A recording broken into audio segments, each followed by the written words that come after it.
Hi everybody, I'm Bridget Birchett and welcome to the 46 Blue Report.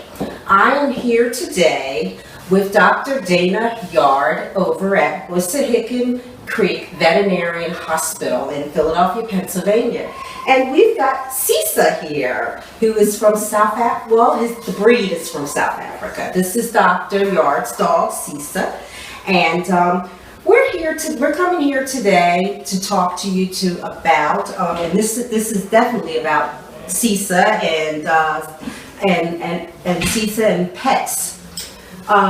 The PAWS Act, the Pets and Women's Safety Act, which is going to be at the federal level here in the United States. We're going to talk about actually the House version of the bill, H 1258. H 1258 basically, just give you a brief summary of the bill. It basically directs funding under the Department of Agriculture to direct funding for domestic violence victims, to have funding for programming, for shelters, for individuals, to provide the safe places for women and their pets, so that their pets are not separated when a woman decides to leave a abusive relationship. And we'll talk about that more in depth with Dr. Yard, because the figures are up. 61% of the women will not leave an abusive relationship because of their pets, and and our pets are part of our family. And also in this legislation, and also which is very important, it has at the state level and also at the federal level to include pets in the order of protection. So when the victim goes and files a order of protection, she can also have her pet included in that, which would basically protect the pet, make it a criminal offense, violation, to abuse or have violent behavior against the pet, because the pet is under order of protection. Dr. Dana Yard is here, and she's the veterinarian here at Wissahickon Creek Veterinarian Hospital. And Dr. Yard, thank you for allowing us we're partners now in this movement. You've been involved in this. You've been involved, a supporter for domestic violence and pets. You want to talk about that? Yeah, absolutely. We are part of a program here that will help house animals in the exact situation that we're talking about. A woman needs to leave her home urgently in an unforeseen circumstance, to leave an abusive situation, chooses to take her pet with her, and we and several other hospitals are part of a program to secretly house that animal for a period of time until she is safe and can be reunited with her pet.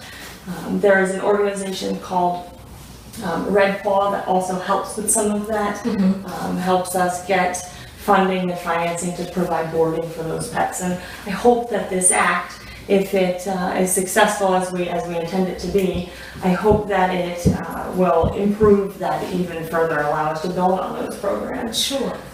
Absolutely. It's good for us to be able to be a resource for women in those situations. Nobody wants to see a woman hurt emotionally because she has to leave her pet behind, and we certainly don't want to see her or her pet suffer more physical harm because she won't leave. Right. And in the current situation, we don't have any other resources for those families because they can't take their pets with them to domestic abuse shelters. There's just not a capacity for that at this time. And so we are happy to be a part of that, but we would really like to see it go further, and that's why we're supporting this bill. Oh, absolutely. What type of abuse have you seen any abuse in your practice in intimate partner violence?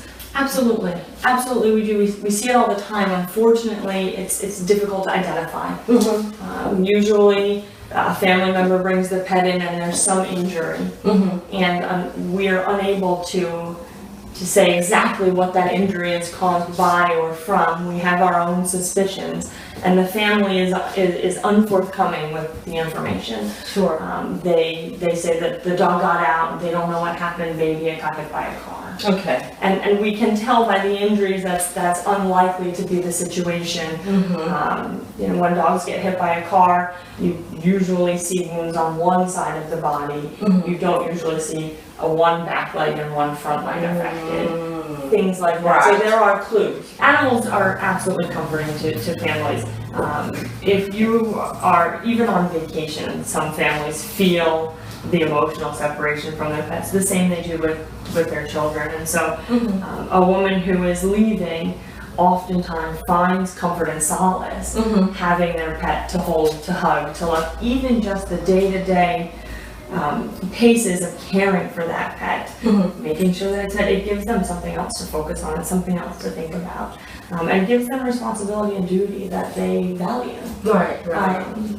And sometimes dogs are great protection, and they give you that one more level of comfort knowing you have your dog, because maybe your dog will offer you one more layer of protection and give you that one more layer of confidence to go back out into the world. Right. And so I certainly know that I have a very big dog who loves me very much and is very sweet, but she's going to take care of me out on a walk, out on the street. And so I get a sense of comfort and security just having her.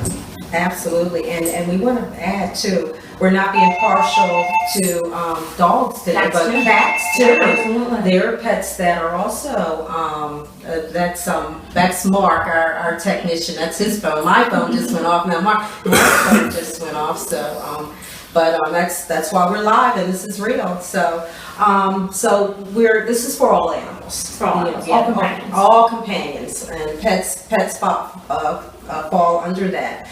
And what is interesting too, we're going to have Courtney come and tell her story.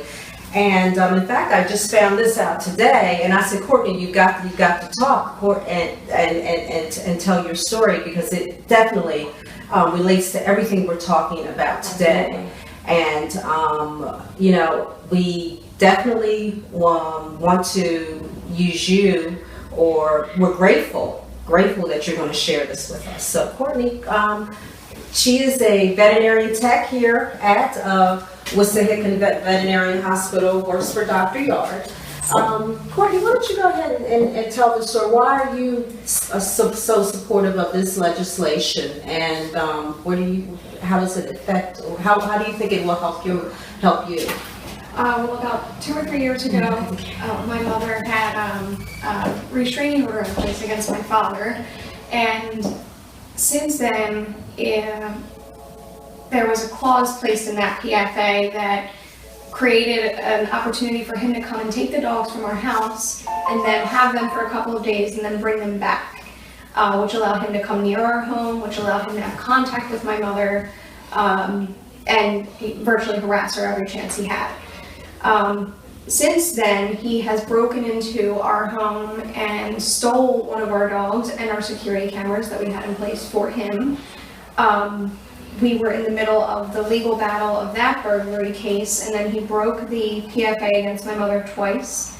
We went to court for that, and during that time, they put the clause back in place that he is still allowed to come to our home and take our dogs and borrow them for a few days and then bring them back.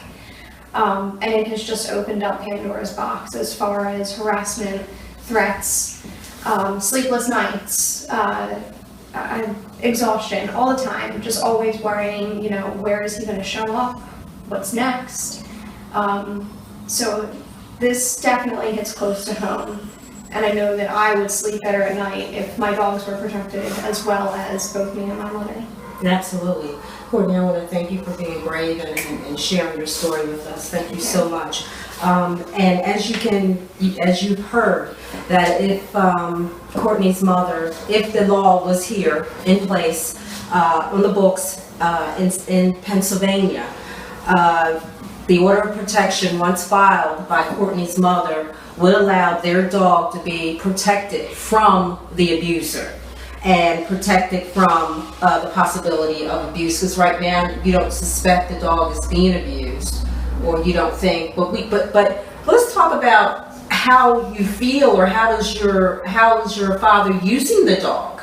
Is it in the the intimate partner violence situation with your mom. It's almost as if, is it a power? It's an absolute vehicle for harassment, every chance that he gets, and absolute power. He always needs to have power over the both of us. And you, right now, you feel like he wouldn't hurt the dog, but I don't think that would be the case. I think that he uses them to hurt us. I gotcha. Unbelievable. Unbelievable. Use it, and to you, it's emotionally draining, mentally draining. It may not be physical, actual physical type of injuries, but what is it doing for you mentally, emotionally? Oh, it kills me. I go into my house and I get out of my car and I'm afraid. I'm always afraid. If it's dark or if I hear something in my home and I'm there alone, I never know. Like, did he just come into my house again? Right. I broke in before. Right. And even when he took your dog, she was physically affected by that. Right. She spent days not sleeping, looking for her dog, reaching out to family members, reaching out to friends, driving all over the place. To New Jersey. To try to find her dog, because the fear of not knowing where he was, or what situation he was in, or why her father did this, was more than just emotional. It became a physical problem. It was crippling. It was crippling, absolutely. And I have got to believe, we know how sensitive animals are. Oh, absolutely. They pick up on the vibrations. Absolutely. They know when your energy changes. Oh. They know when energy is positive, when it's negative, when it's chaotic, and when it's good, when it's loving. I would have to understand that your dog is also experiencing some type of trauma. Absolutely. And even though he may not be physically hurting the dog, but what type of trauma is the dog feeling, and the energy from this back and forth and Confusion.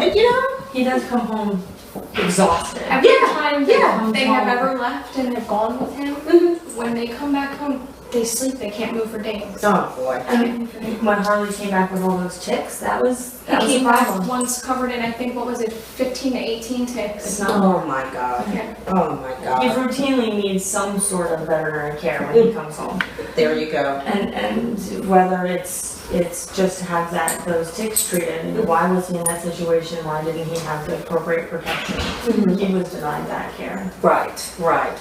Well, thank you so much, Courtney, for sharing your story. And I think at this time, we're going to go ahead and we should go ahead and wrap this up, Mark. It looks like, I think we'll go ahead and wrap it up. Folks, thank you so much. We're going to go ahead and wrap this up, and we will be coming back to you again, live here from Wissahickon Creek Veterinarian Hospital. I am Bridget Birchett, here with Dr. Dana Yard, and here with Courtney. She is a veterinarian tech here with Dr. Yard, and Isisa. Isisa. Bye, y'all. Bye.